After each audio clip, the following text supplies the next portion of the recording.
أعوذ بالله من الشيطان الرجيم. بسم الله الرحمن الرحيم.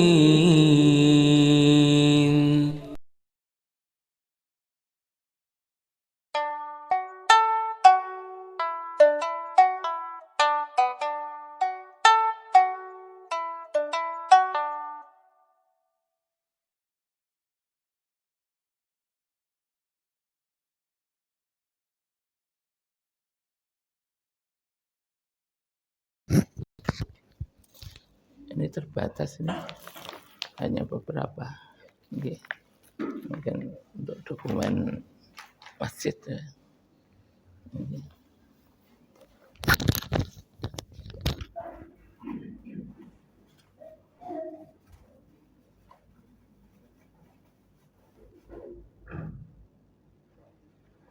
Bapak, Ibu, dan saudara yang mulia, rahimahumullah. Assalamualaikum warahmatullahi wabarakatuh. Alhamdulillahirabbil alamin. Wassalatu wassalamu ala asyrofil anbiya'i wal mursalin wa ala alihi wa ashabihi ajmain. Asyhadu an la ilaha illallah wa asyhadu anna Muhammadar Rasulullah. Bapak Ibu, saya waktunya berapa ada disesuaikan? Jam 5 lebih 7 menit. Ini tadi 47 ya. Syukur kita bisa berjumpa lagi. Kesempatan ini saya terutama ya, makin tua itu macam-macam ya. Allah memberikan rahmat dan nikmat. Kebetulan ya, seperti kemarin yang dulu saya katakan itu ya, dibarengi sedikit mungkin agak apa ya, lempong di sini agak, sehingga harus sholat duduk. Kalau pakai kursi begini itu kadang-kadang saya kurang enak juga gitu, sehingga duduk seperti itu lebih enak di bawah. Ya sudah, kita nikmati aja seperti itu kenyataan. Dan yang kedua ya, salawat dan salam tidak lupa ya, kita aturkan kepada Nabi Muhammad sebagai sosok tokoh yang tidak pernah cacat. Jadi kalau sekarang banyak tokoh berguguran, itu enggak umum. Tapi kalau tokoh yang bertahan, contoh kecil aja, Rasulullah itu kalau kita lihat dari sejarah seperti pemanasan itu sejak muda itu sudah digelari, bukan bergelar loh, digelari oleh mana itu masyarakat. Yakni apa? Al-Amin, bukan Al-Amin, bukan Al-Amin, tapi Al-Amin. Artinya apa? Orang yang sangat terpercaya. Itu tidak dipertahankan beliau, dipertahankan beliau sampai wafatnya. Siapa sekarang yang seperti itu bisa? Biasanya menggok kan dalam perjalanan hidup, sampai masuk yang kubur itu wataknya menggok rasa lurus saja sampai masuk yang kubur. Ini namanya sosok yang tahan, istiqomah, yang bertahan. Nah, karena itu kita salawat, kita selalu doakan kepada beliau. Itu rasa terima kasih karena kita masih punya tokoh semacam itu. Ya gitu lah. Jadi kalau Bapak Ibu, kalau kita salawat itu mengenang itu, watak itu. Jadi bukan hanya wah, kalau di dalam Quran sebelum salawat ya saya tak salawat saja. Itu sangat mekanis. Ya, sangat mekanis, itu seperti mesin. Kesannya nggak ada. Oh, Rasulullah itu adalah sosok yang dimasukkan di sini, tidak di sini. Saya semakin tua begini itu makin sadar, oh gitu ya. Agama itu ukurannya gini.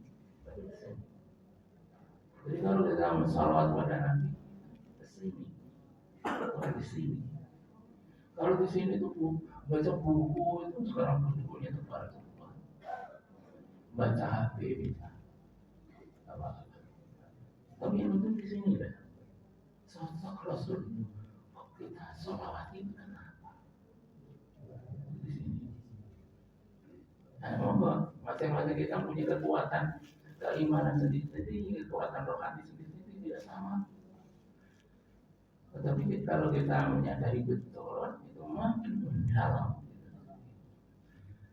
Nah, oleh karena itu saya keringan itu kemarin saya waktu takziah tempatnya Pak Rosyad ya. Saya dulu nggak tahu kalau Pak Rosyad dan ini kalau tidak salah di sendok saya nggak tahu.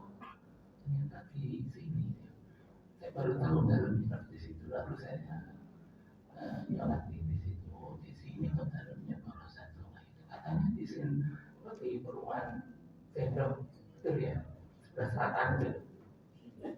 Ya, ternyata oh dekat Mustafirin ternyata ya yang tokoh-tokoh semacam beliau itu dulu kakak kelas saya itu jadi saya tahun 73 itu belum rampung karena kelas sudah rampung sekolah studinya di Fakultas Usuluddin dulu IAIN zaman saya itu bukan UIN IAIN fakultasnya sama Usuluddin yang mudah-mudahan beliau mendapat mahwirah ya. Mungkin beliau ada jamaah di sini juga ya. Kita sekarang masuk ke masalahnya. Di sini kita beri topik ya, kesucian pribadi dan kesalehan sosial kemasyarakatan. Sebenarnya sosial ini sudah cukup sebenarnya, tapi saya tegasi saja itu sosial kemasyarakatan. Saya tetap tenung begini. Coba bayangkan teman-teman dan saudara kita itu di Gaza. Kalau saya melihat YouTube, masya Allah. Ya di belakang itu meledak peluru yang ditembakkan dengan drone. Ya, di sini itu ya lari-lari ke sini. Saya duduk lagi. Saya itu membaca Quran. Masya Allah. Coba kita ini yang nggak mengalami perang, saya sudah disuruh mengalaminya lalu tahun 49. Kalau ibu saya yang mortir di atasnya itu tahun sekitar itu karena tahun 48 itu kan kalau pemerintahan PKI di Madiun 49 masih mengganggu saja terus Belanda. Tahun 49 saya kira di sini juga ada. Ini mortir banyak Belanda masih bentayan lagi apa itu di kampung-kampung sama dengan tempat saya di Kediri Jawa Timur sama gerakan Belanda untuk mempertahankan dan menjajah seperti itu ya. Lalu ada kesimpulan begini sementara di Gaza itu menunjukkan dalam perang umat Islam harus kuat karena Quran.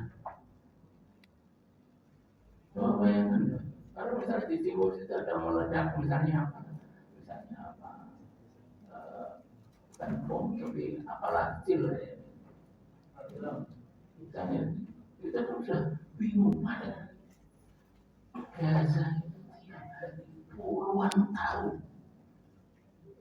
Maka ada orang mengatakan, kalau ingin menguji pengaruh Quran terhadap ketenangan orang, lihat saja.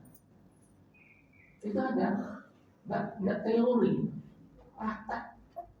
Anak-anak kecil di sini nyamplong Al-Quran, lari-lari pakai masuk ke apa namanya mobil dibawa ke daerahnya bawanya Quran. Ada pemuda kecil membawa Quran sambil jalan.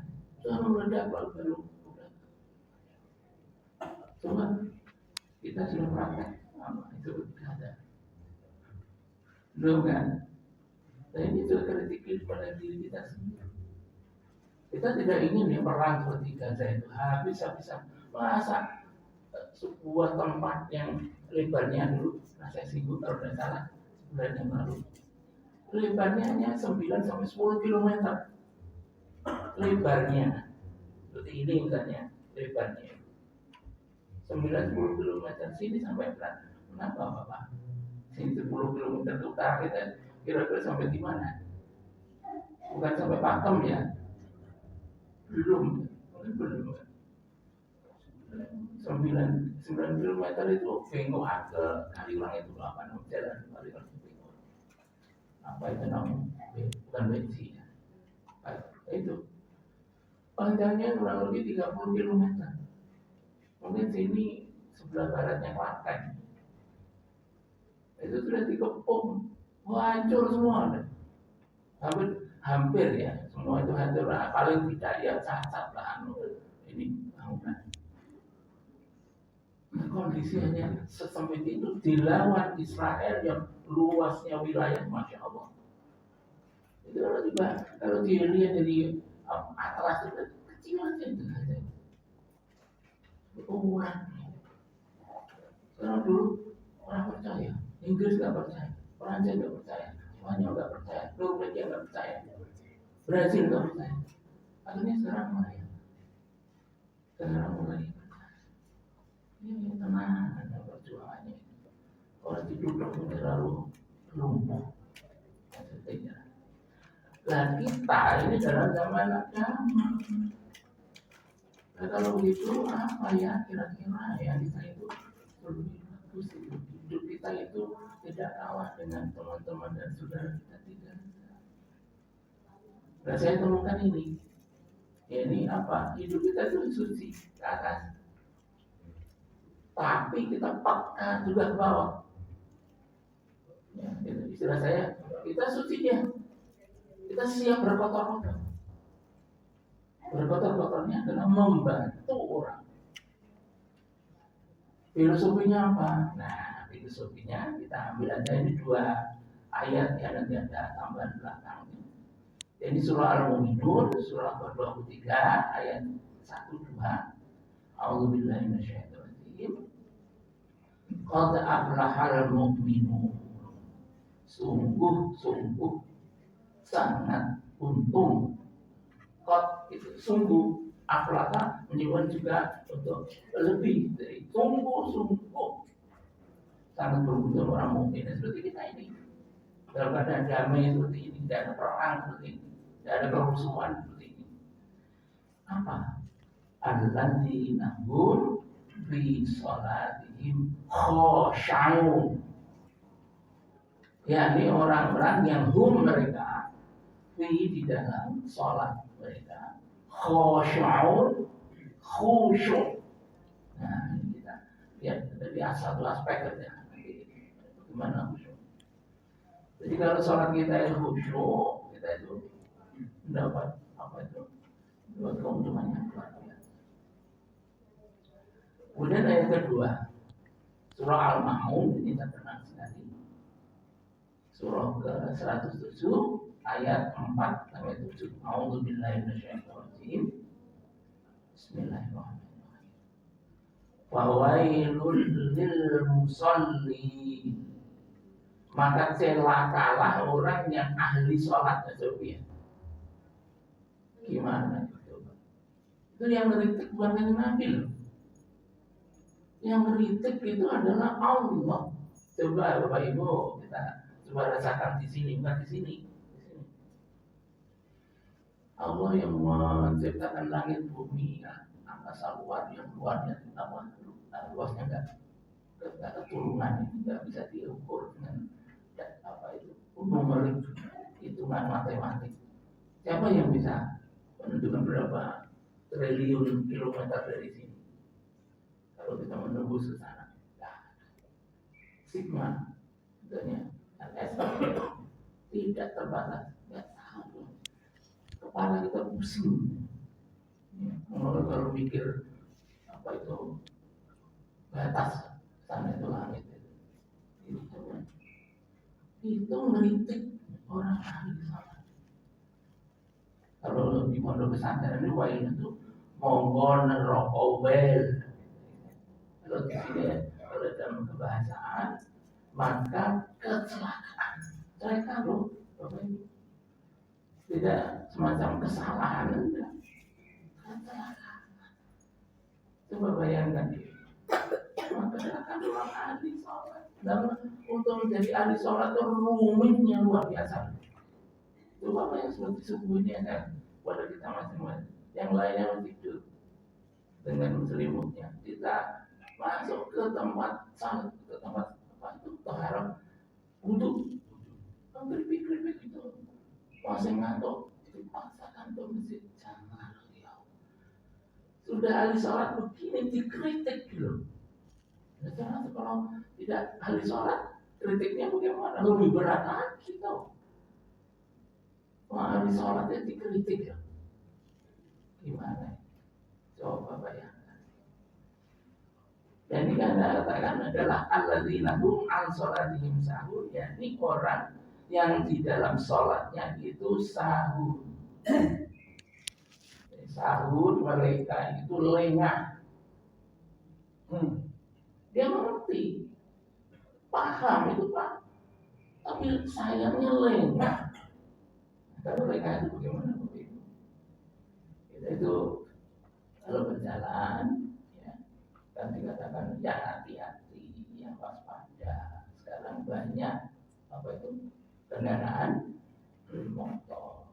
Dengan di jalan ada kerikil yang jelas gini, kerikil.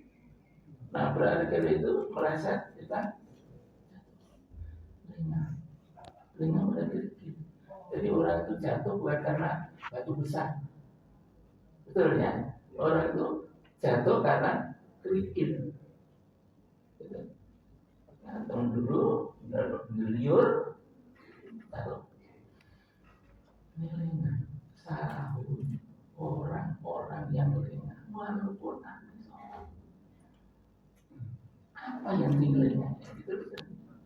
Alladzina mereka itu mereka itu kita biasa dia itu ahli sholat itu yurahu suka ria pamer sholat Allah. Ternyata Allah saya ngangkat tangan ucapan saya paling baik ya di antara sini. Sudah. Ini hati ini. Ini tahu ya kita. Aku sholat ini mau pamer yang buat temen di belakang saya. Udah depan tidak tahu. Sudah ini. Saya dicap Allah di logo. Itu dalam ibadah. Belum lagi dalam kehidupan sosial. Belum, aku paling apik itu dengan setiap 2 tahun saya chat bener. Lihatnya apa 10 tahun belum pernah chat. Kira rumah. Punya rumah pamer pada tetangga. Ibadah pamer pada jemaah lain. Kemarin itu mau beli. Itu aku membantu 10 juta ya. Jadi membelinya itu karena pamer. Nah itu kan dikatakan apa kan? Kowe walaupun ahli sholat jadi loh. Jadi bukan hanya Nabi, apalagi seperti saya. Kita ramalkan belajar tahun-tahun ini seperti ini. Lalu kita salurkan dengan jauh sekali. Supaya apa? Supaya yang namanya manusia agama itu hendaknya itu syukur naik menjadi sama, syukur naik lagi menjadi sama. Seperti bunyi kemarin bahwa waktu itu proklamasi kan bagaimana itu sampai beneran bawahnya itu pemindahan kekuasaan dan lain-lain dilaksanakan secara seksama. dan dalam tempo yang seksama. Itu tertinggi loh. Jadi teliti, tengah cermat, seksama paling atas. Untungnya itu proklamasinya hebat juga. Oh, dalam keadaan rumit begitu menyusun kalimat. Apik banget ini. Dan teliti seksama itu tidak ada apa itu sedikit pun kelemahan. Jadi hanya teliti mungkin orang masih kurang teliti bisa cermat itu sudah lumayan, itu sudah pokok. Ini seksama. Nah seperti ini orang Israel itu dididik seksama, tidak hanya teliti. Nah inilah yang kemudian nanti dirumuskan tadi supaya sesama sholatnya itu supaya tidak yuro'unnya pamer. Apalagi nomor 2 ini wayamnaunal ma'un, dan menolak untuk memberi pelayanan terhadap orang yang butuh. Ma'un butuh ya pelayanan kita sebutkan seperti itu. Ya, dan itu kalau ada ahli sholat kok suka menolak, jadi simpati saja tidak. Empati apa lagi? Nah, sudah betul Quran katakan dia sahun, lengah. Hidupnya itu lengah dari keseksamaan yang diidealkan di dalam agama. Nah, supaya seksama ini, lalu tadi ayat yang pertama, yakni alladzina hum fi sholatihim khoshy'un, yang khusyuk. Jadi kalau kita nanti mencapai derajat khusyuk, nah itu insya Allah keseksamaan di atas teliti cermat, seksama ini itu bertahan. Kita akan keluar dari kelemahan kita yang suka pamer. Yang kedua, kita keluar dari kelemahan kita yang suka menolak memberi layanan kebutuhan orang lain sebatas kemampuannya. Menurut saya ini kalau disuruh jutaan nggak bisa, Bapak Ibu. Saya harus mengaku itu. Tapi kalau misalnya ada ilmu di kepala saya, dimintai orang, saya apa itu namanya? Saya ini sebatas kemampuan saya. Itu. Jadi kita memberi tidak harus dengan uang. Ilmu kurang, pangkat tidak punya, ekonomi tidak punya. Lalu bagaimana? Berbudi pekerti yang tinggi, menjadi tetangga tidak suka apa itu mungkin Pak Khairuddin sering apa itu ilustrasikan dalam dunia keahlian beliau psikologi ya, jiwa merasa dengki. Nah, saya tidak dengki, tidak merasa itu pada tetangga, sudah bagus. Itu berarti memberi layanan. Nah, jadi seperti itu telitinya Al-Quran dan telitinya ajaran kita. Saya tambah sedikit untuk mengenai ini. Jadi dari permulaan sebenarnya. Mengenai kesucian ini, masalah kesucian dalam itu ya.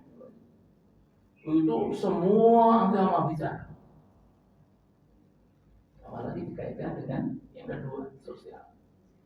Kalau boleh saya ilustrasi untuk nanti saya bawa tongkat. Jadi begini, yang namanya kesucian yang kemudian ke bawah itu adalah kemuliaan. Itu ada. Ya maaf saya tidak kalau merendahkan. Ada orang yang sangat ingin suci. Nanti kalau ke bawah itu kotor. Ada. Bagaimana ada juga yang kalau ingin suci apa? Masuk ke hutan. Karena apa? Masyarakat itu bukannya najis. Masuk ke hutan. Semedit di hutan. Di gua. Karena apa? Masyarakat yang kotor. Ada agama yang menekankan itu.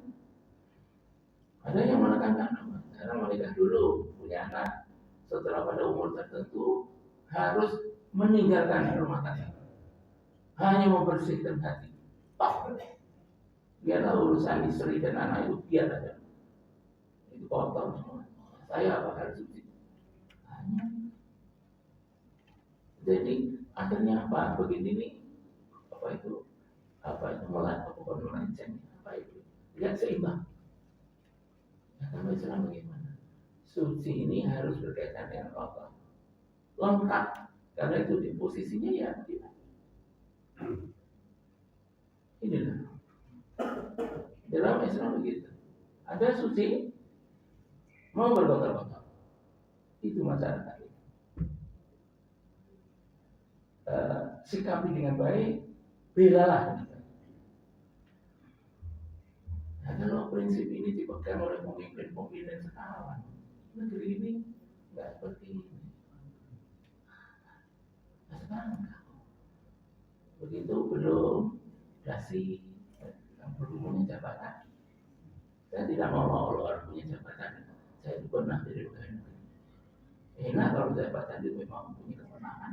Kalau pensiun seperti saya tidak punya, nggak berhak untuk menyuruh orang. Kalau dulu waktu punya jabatan, bisa apalagi pangkat tertentu yang tinggi.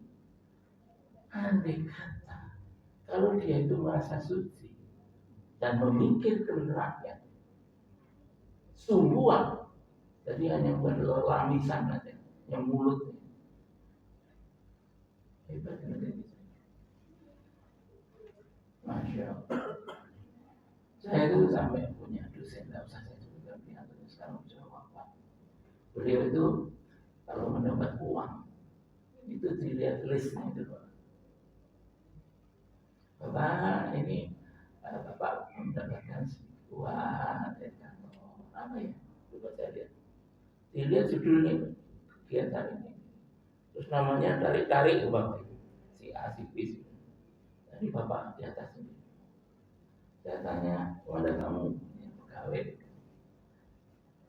saya ini dengan judul ini tidak pernah masuk di situ. Tapi Bapak sudah ditentukan oleh instansi Bapak jenengan itu terlibat di situ. Walaupun apalah itu, tapi Bapak punya. Sudah begini, kalau saya tidak tanda tangan gimana? Wah, ini merumitkan, Bapak.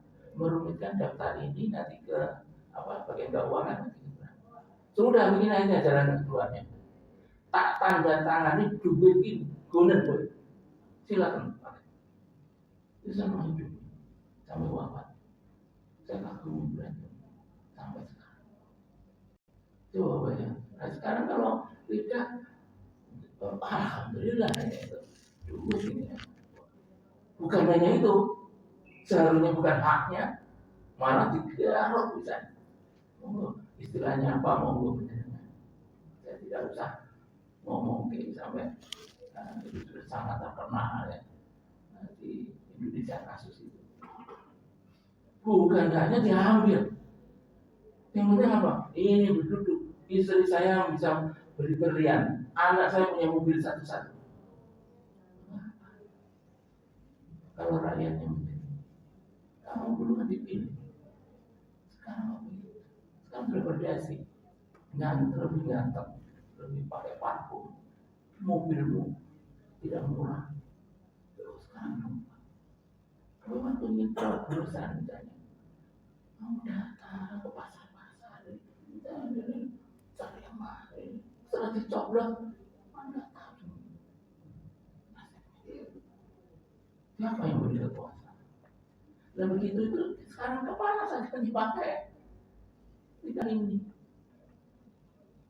Dan tidak mengkritik siapa-siapa. Ini agama. Agama ya begini. Ngomong ahli sholat yang ahli kesucian dan dikritik gak bisa-bisa. Apalagi yang tidak suci. Masya Allah, ini ngaku suci. Iya. Musuh itu yang besar. Itu ya, Bapak Ibu. Garis besar itu ada yang sekarang yang boleh. Berarti itu adalah penjelasan secara nalar. Di sini saya ambil khusyuk aja. Orang yang kesuciannya, keseksamaan hidupnya, ketelitian yang terjaga itu adalah orang mukmin yang sangat mukmin, yang benar-benar mukmin. Syaratnya berat, yang di dalam syaratnya adalah khusyuk. Nah, khusyuk ini macam-macam. Di penafsir apa banyak. Saya tidak ambil beberapa. Tidak mungkin lengkap, itu nggak mungkin. Hanya kata satu gitu, khusyuk. Saya ambil aja apa? Oh, kalau ini saya ambil aja. Coba kita koreksi dari segi bahasa. Bahasa yang mana? Bahasa di Al-Quran sendiri. Nah, kita coba ya. Ini beriman makin berakar kalau disokok gurui dengan sholat khusyuk. Sholat yang benar-benar batin pelakunya, dari batin pelakunya menjadi tawadhu atau rendah hati, baik terhadap Allah maupun sesama makhluk, apalagi sesama manusia.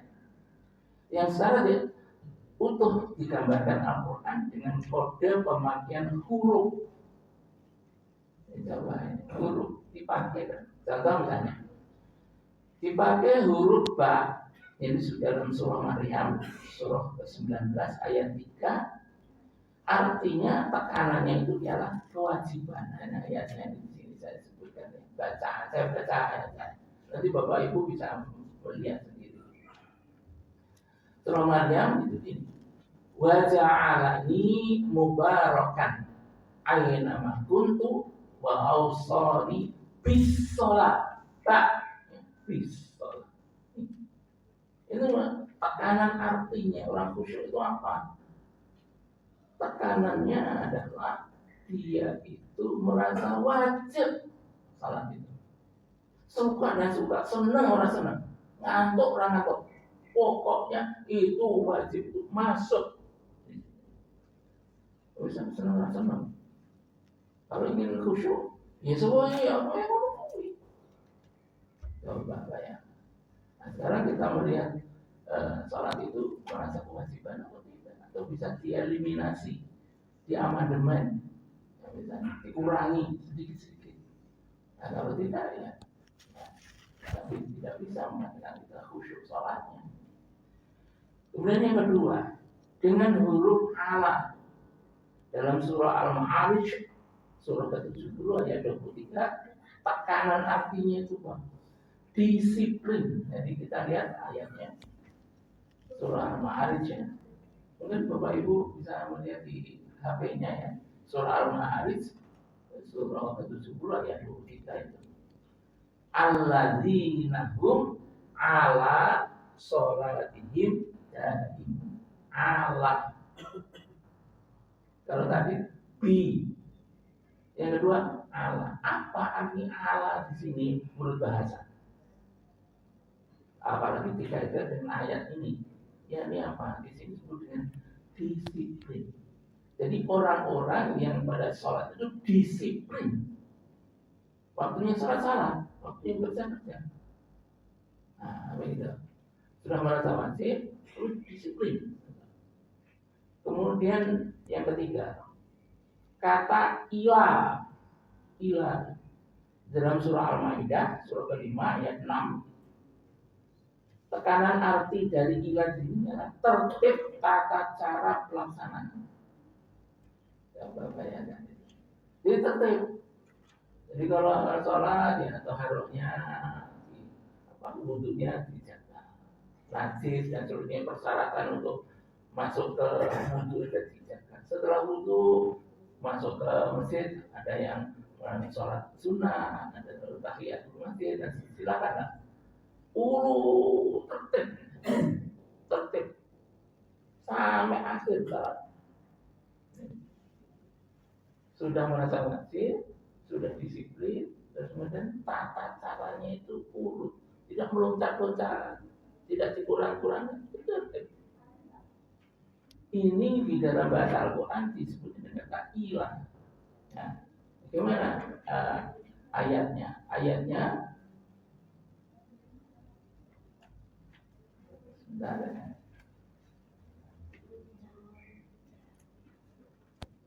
Surah Al-Maidah ayat 6 ya. Itu adalah ya ayyuhalladzina amanu idza kuntum ilas sholati faghsilu wujuhakum. Wahai orang yang beriman, jika kalian itu mendirikan salat ilas sholat ila faghsilu maka basuhlah wujuhakum. Itu waktu taharah itu sejak itu terus sampai akhir. Itu tata caranya. Kemudian berikutnya, yakni kata fi dalam Al-Quran surah Al-Mu'minun ayat 2, yakni tekanan artinya proses pelaksananya itu utuh. Kita lihat di sini Al-Mu'minun tadi, alladzina hum fi sholatihim khashi'un, utuh dalamnya apa? Lahir batin. Lahirnya salat, batinnya juga salat. Maka itulah sebabnya kalau kita sholat kan tidak boleh orang salat di depan di atas itu ngelangkai di depan di batas. Sutroh namanya. Tidak boleh. Kalau dia orang. Kalau zaman Rasulullah itu ada pedang di depan. Dan pedang itu gini. Itu tidak main. Karena apa? Karena waktu sholat itu hak milik musallun, orang yang sholat. Hanya sebatas itu loh Bapak. Lainnya silakan. Belakangnya silakan. Kiri silakan. Depan silakan. Tapi ini batas ini adalah hak milik saya ini, laporan pada Gusti Allah. Cuma sekarang kalau Bapak Ibu menjadi pejabat lapor ke menteri misalnya, di tengah-tengah lapor, tahu-tahu ada orang yang nyelonong di situ, gimana? Terganggu kan? Nggak boleh. Ini saya baru ngomong kalau presiden, saya baru ngomong seliwat apa begitu. Jadi Tuhan, kalau nanti sudah salam itu terserah. Tapi sebelum salam, assalamualaikum, itu sajadah itu milik penjenengan. Maka kita harus ada mana sutra dari bahasa ilmu fikih, batas. Harus diperhatikan. Tidak boleh waktu jamaah terus nyak-nyakan ya. Misalnya kurang ajar. Ini laporannya bukan laporan manusia, laporan manusia pada Allahnya masing-masing. Hati. Kemudian berikutnya dengan huruf min dari surah An-Nisa 110. Nah, di sini kita lihat dalam huruf min. Nanti biar semuanya itu saja ini. Min ya 110 ya. Oke. A'udzubillahi minasyaitonir rajim. Wa idza darabtum fil ardi falaysa 'alaikum junahun an taqsuru minas shalah in khiftum an tigaru alladzina kafaru. Jadi ini intinya ya. Jika kamu dalam kondisi genting, ya, genting perang ya. Atau dalam perjalanan apa yang namanya kosor itu apa? Meringkas wah ini dua gimana kita jamaah? Oke jamaah, mari kita baris imamnya di depan. Ini nanti kalau dua baris belakang 4 baris tetap dan tetap ya, yang 2 ngikuti saya. Kalau sudah berdiri, ganti belakang, kita beri kesempatan sholat sampai berdiri lagi. Baru begitu. Tapi di kosorannya jangan azimah, artinya lengkap. Penjenengan tidak pergi, boleh kosong, tapi tetap menjalankan. Nah, itu tekanan artinya, tak kenal banyak. Dalam keadaan segenting apapun. Kalau mati kalau sholat ya tidak apa-apa. Banyak orang yang mencari kematian waktu sholat. Hari ini bagaimana waktu rukuk diberondong dari dalam, ya tidak apa-apa, ya sudah. Tapi yang jelas kan kita dibela oleh 2 saf di belakang, tetap bedil yang siap tembak, dia akan menolong. Iya, dicoba. Seperti ini menurut Al-Quran. Kemudian berikutnya dengan huruf li, ya, al-jumu'ah. Ya. Nah, ini sering dibacakan Bapak-bapak sampai penjelasan apa. Ya ayyuhalladzina amanu idza nudiya lis-shalah min ini tidak min ini jumu'ahnya fas'au ila dzikrillah. Jadi jumu'ah itu jumu'ah itu fas'au ila dzikrillah. Cepat-cepatlah siap-siap untuk pergi untuk salat, untuk salat Jumat.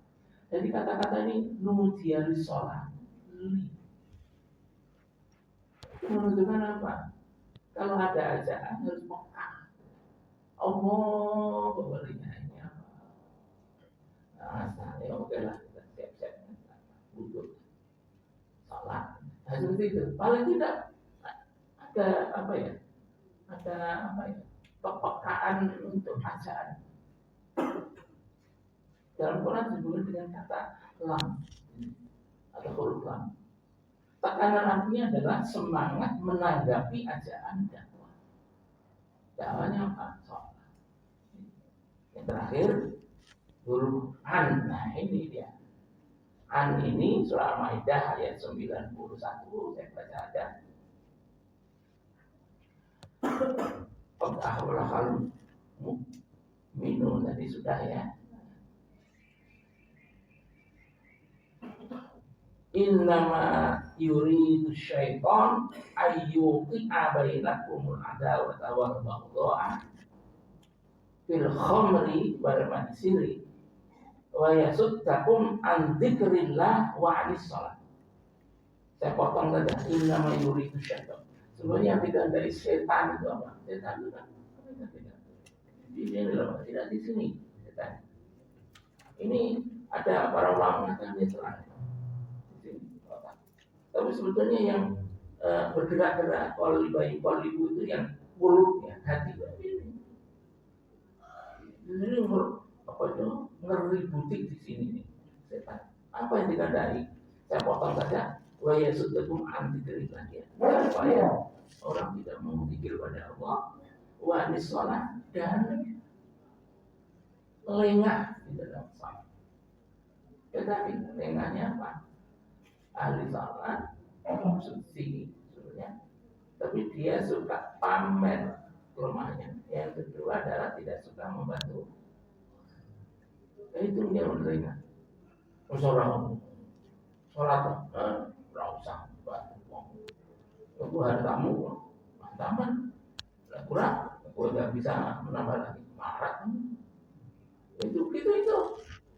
Nah hati itu kan ulama lagi bergoyang terus.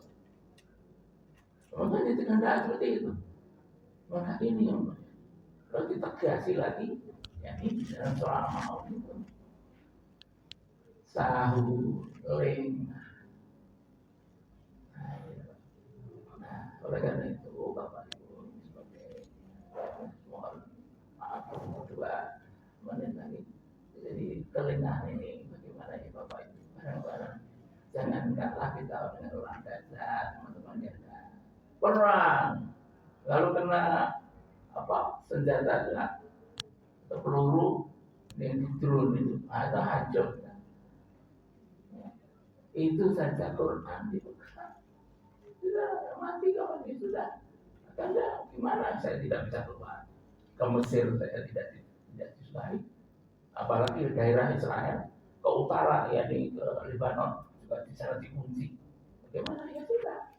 Dia Bismillahirrahmanirrahim. Dia Alhamdulillahirrahmanirrahim. Dia itu sudah ditunjukkan konkret, bukan teori.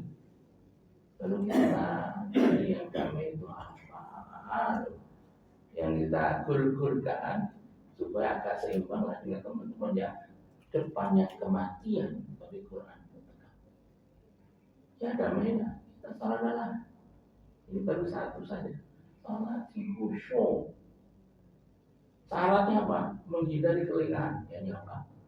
Satu, pamer, pamer ibadah, pamer rumah, pamer apa itu sumbangan, harus tidak ada. Bagaimana kok sulit ya? Ya memang sulit. Karena apa? Terakhir ini di dalam ayat itu disebutkan ulaika humul warisun allazina yarisuna firdausa hum fiha. Mereka itu adalah yang mewarisi, calon mewarisi orang macam ini. Apa? Alladzina yarisuna firdaus. Dia main-main. Surga firdaus. Hum fiha khalidun. Dia akan di situ di dalam itu selama. Kita kok hadiahnya luar biasa kok. Gampang-gampang lah ini gampang. Yang kedua adalah suka memberi.